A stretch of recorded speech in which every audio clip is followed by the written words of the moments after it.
Welcome back, squad, to another fantastic Monday. Today, we're going to talk about how JP Morgan has decided to blacklist crypto firms, and we're also going to talk about the truth of QuadrigaCX.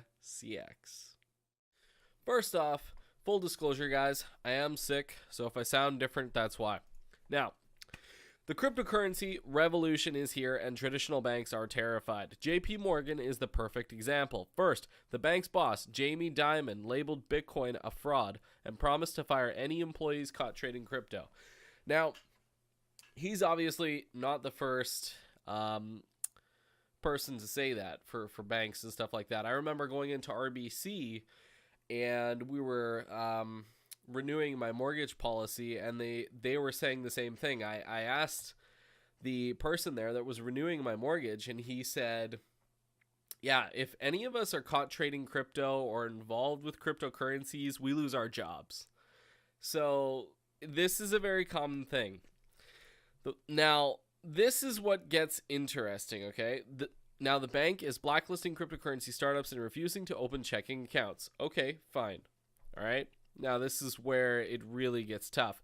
JP Morgan still refuses to bank cryptocurrency businesses. The Wall Street giant even shut down the account of Kraken, one of the world's largest and most secure cryptocurrency exchanges. Man, what a mistake. Like, I remember the first time I actually got involved in cryptocurrencies, I took $500 out of my bank account and I wire transferred it from RBC to Japan for Kraken. And then I took that $500 and I started buying Ethereum and Bitcoin and all of these things, right? But that is how I started out.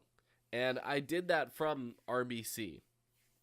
You know, so for JP Morgan to close Kraken's account, that's pretty rough because they would be making a lot of money from that. They'd be doing really well. All the while, JP Morgan was quietly working on its own cryptocurrency, JPM coin. What are you doing? You know, like, where do you draw the line? You goddamn savages over here. You're canceling other accounts for other cryptocurrency exchanges instead of creating positive relationships and developing your business.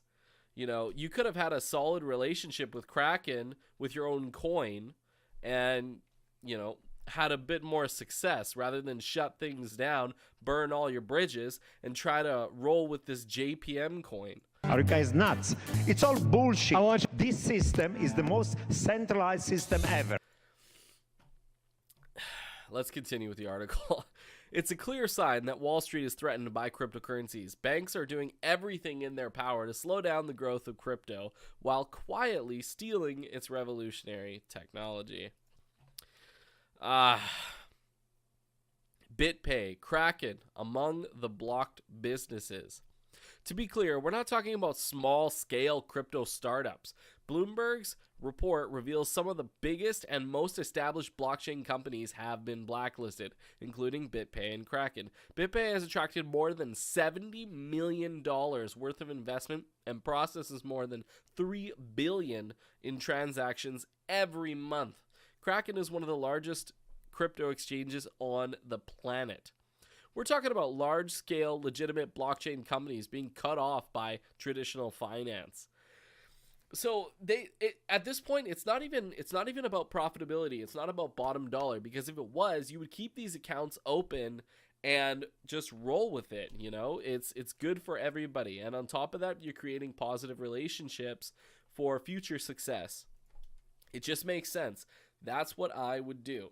You know, and they're really just really burning bridges here. It is not working out good for these guys. Here's another article here. Someone please let Jamie Dimon know that his new cryptocurrency is a fraud.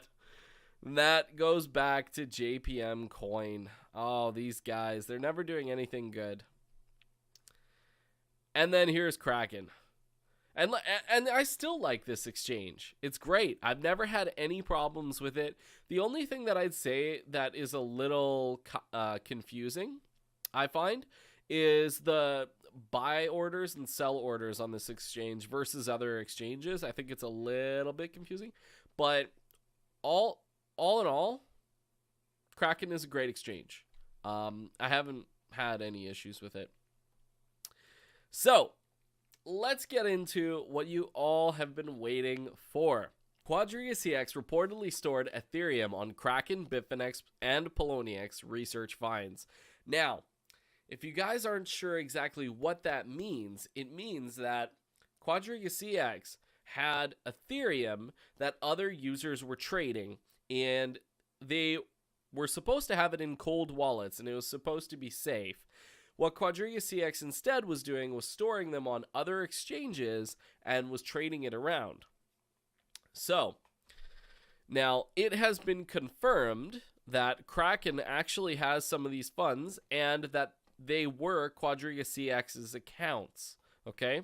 So, more precisely, the author of the report believes that there is a very strong possibility that nearly 650,000 Ethereum belonging to QuadrigaCX were stored on the Kraken, Bitfinex, and Poloniex crypto exchanges during QuadrigaCX's operations. The report claims that the fact that QuadrigaCX had accounts on all those exchanges is established and proven. Okay? So it's factual at this point. It's not rumor. And that at that time they were sent, the funds were worth over $100 million. All right. So, as Cointelegraph reported in February, following the sudden death of its founder, Jerry Cotton, cryptocurrency exchange QuadrigaCX was reportedly missing $190 million in digital assets. Now, if these funds can be found, QuadrigaCX will regain solvency and resume its operations. Okay, there is still that ability there. Now, it's hard to say if the funds are still in those accounts for those cryptocurrency exchanges. Now, I don't know if Kraken, Bitfinex, and Poloniex will release that information, but that would be a serious development. Now, I was involved in QuadrigaCX very early on. Now, I did my first transfer out to Kraken, and then I would take Bitcoin or Ethereum and then fire it back to QuadrigaCX because it was a Canadian cryptocurrency exchange, and it was easier for me to get fiat from a Canadian exchange than one in Japan. So I would pull fiat from QuadrigaCX into my bank account into a matter of 3 days. Like, QuadrigaCX was great for that in regards to the withdrawal process. For me anyways, while I used it.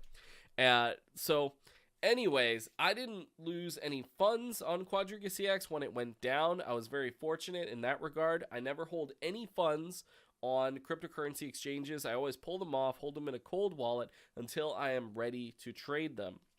Now, with that said, there is an awesome video out there that I watched earlier, I think last week, and it's by CoinSpice, and it talks about the truth about QuadrigaCX. Now, if you've seen this, you know exactly what I'm talking about. He did an amazing job on basically debunking the whole myth.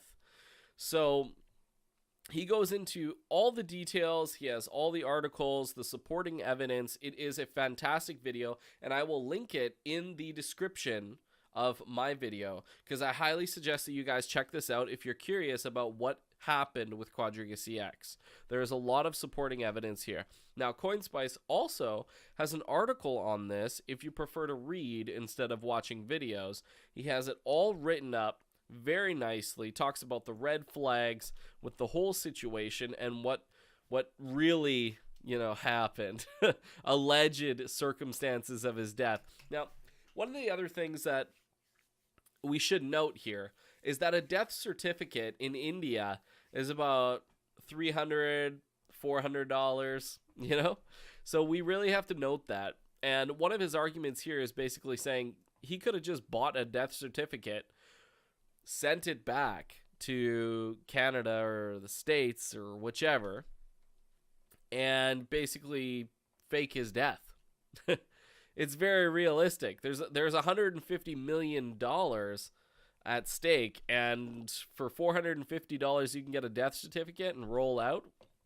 I mean, why wouldn't you, right? And you're probably thinking, because we're half decent people, and I agree with you. You know, but apparently this guy probably wasn't, okay? So, with that said, what do you guys think? Do you think Jerry Cotton is alive and well in India or the Bahamas and he's just rolling out with $150 million? Or do you think he actually died? Let me know what you guys think in the comments. I'm super curious about this. Thank you guys so much for tuning in today on Monday's video. And do not forget to like and subscribe. And I will catch you guys in the next one.